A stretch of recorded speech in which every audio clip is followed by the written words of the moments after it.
నమస్తే. ఇన్నాళ్ళు నన్ను సపోర్ట్ చేస్తూ, ఎంకరేజ్ చేస్తూ మీ ప్రేమని నాకు అందిస్తున్న ప్రతి ఒక్కరికి కృతజ్ఞతలు.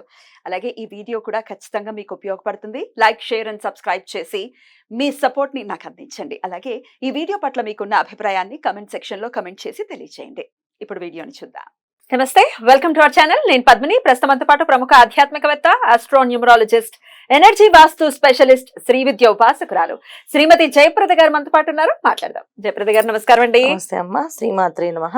దేవి నవరాత్రిలోనే ఉన్నాం. మీకు దేవి నవరాత్రిలో శుభాకాంక్షలు. మీకు కూడా శుభాకాంక్షలు అన్న. దసరా శుభాకాంక్షలు. ప్రేక్షకులకి దసరా శుభాకాంక్షలు. Thank you so very much. చాలా అద్భుతమైనటువంటి విషయాల్ని తెలియజేస్తూ ఉన్నారు మీరు.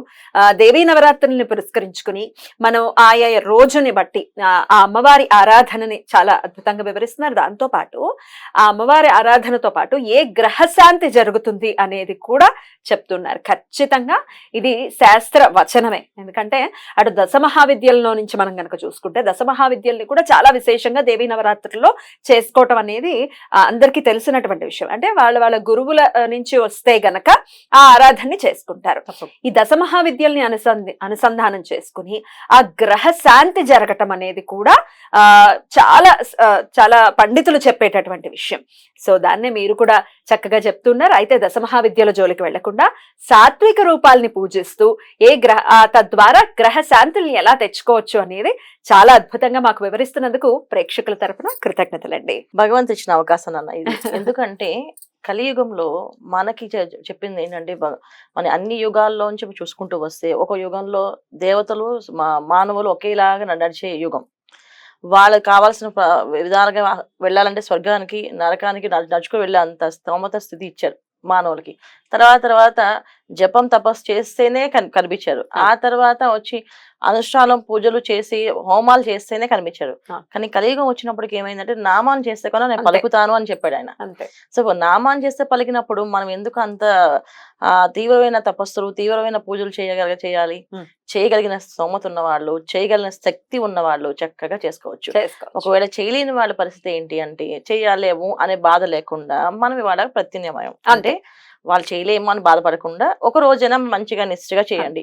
9 రోజులు చేయాలని సంకల్పం ఉన్న వాళ్ళు చక్కగా చేసుకోవచ్చు. వాళ్ళ ఆచారం నియమాలు మన ఇంటి ఆచార ప్రకారంగా ప్రతిరోజు నిత్యం చేసే వాళ్ళు ఉన్నారు.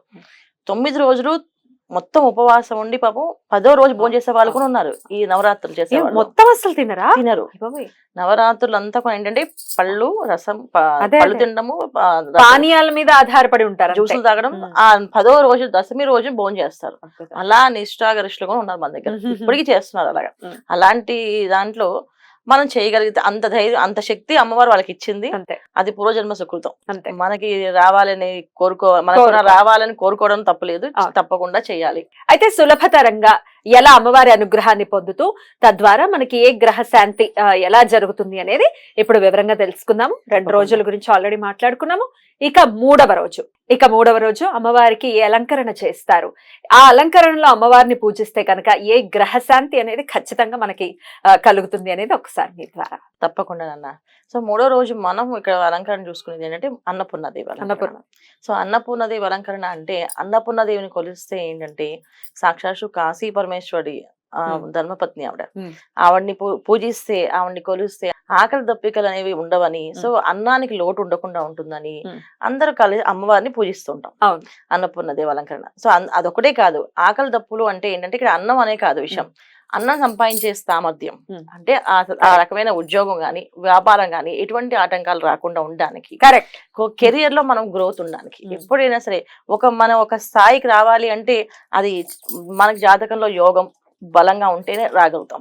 చాలా మంది అనుకుంటారు బాగా చదివామండి కానీ చాలా చిన్న ఉద్యోగం చేస్తున్నాం అంటారు. అంటే జాతకంలో బలహీనంగా ఉంది, కెరీర్ సంబంధించిన గ్రోత్ లేదని అర్థం.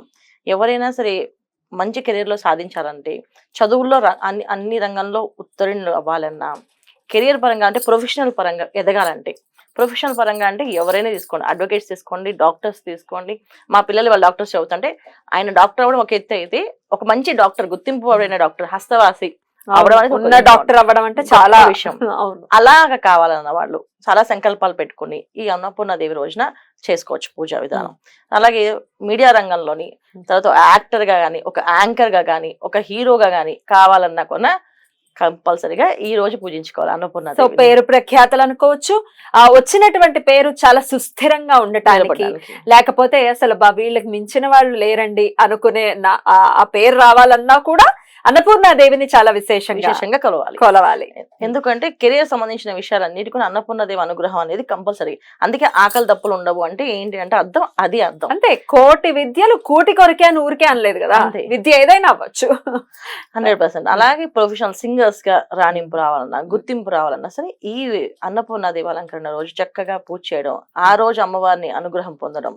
జనాలు ఏంటంటే అందరూ విద్య అంటే సరస్వతి అమ్మవారు అనుకుంటారు, కానీ సరస్వతి అమ్మవారు విద్య ఇవ్వడానికి, కానీ మనకున్న విద్యకి గుర్తింపు రావాలి అంటే అన్నపూర్ణదేవి అలంకరణ రావాలి. సో అన్నపూర్ణదేవి కొలవాలన్నమాట.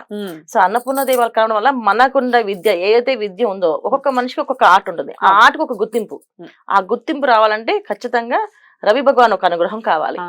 అయితే అన్నపూర్ణ అమ్మవారికి రవిగ్రహం యొక్క రవిగ్రహం యొక్క అనుగ్రహం కోసం ఈ పూజ చేస్తే, సో కెరియర్ లో ఎన్ని రంగాల్లో ఏ రంగాలు సాధించాలన్నా, ఒక పేరు గుర్తింపు రావాలంటే దానికి అన్నపూర్ణాదేవి అలంకరణ రోజున చక్కగా పూజ చేయించడం, ఇంట్లో కుదిరితే చక్కగా అమ్మవారి హోమం చేయించుకోవడం, చక్కగా పూజ స్తోత్రం చేయించడం.